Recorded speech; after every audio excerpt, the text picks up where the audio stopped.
the things that I had heard about Brent Fikowski were nothing of what I experienced myself.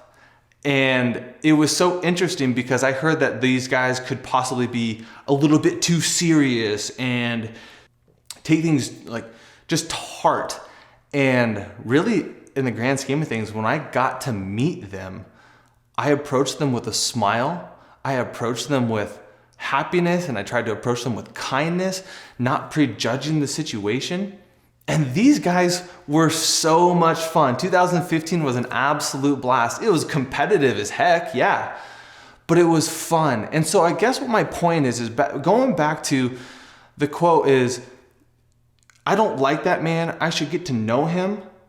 I think that there's an underlying principle underneath that in all of our situations, whether it be meeting an individual or going to a competition.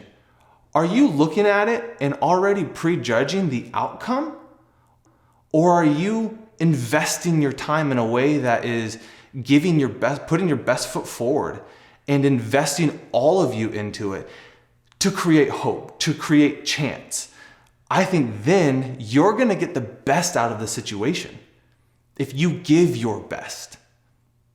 And it's really interesting because back in 2015, that year, going into the final event, me and Brent were both out of qualifying, I actually think that Brent might have been in a qualifying spot for the games. And I was 2 positions out of a qualifying spot. And then going into the final event at regionals in 2015, I jumped up into second place, and Brent actually, I believe, fell out of contention. And Brent didn't go to the games that year.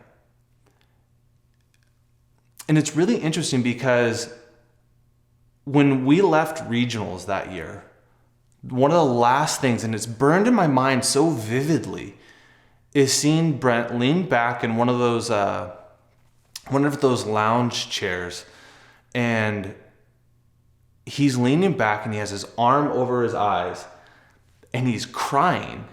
And Claire is there with him, holding him and hugging him, and Brent is just heartbroken. And I feel for him. Like, I get that. Like, we pour ourselves into these seasons. So to see that, like, I really felt for him and I really wanted him to make it. But the thing that I love about that story and that experience of seeing Brent go through that is the next year he came back in 2016 and he dominated. Like, he crushed it.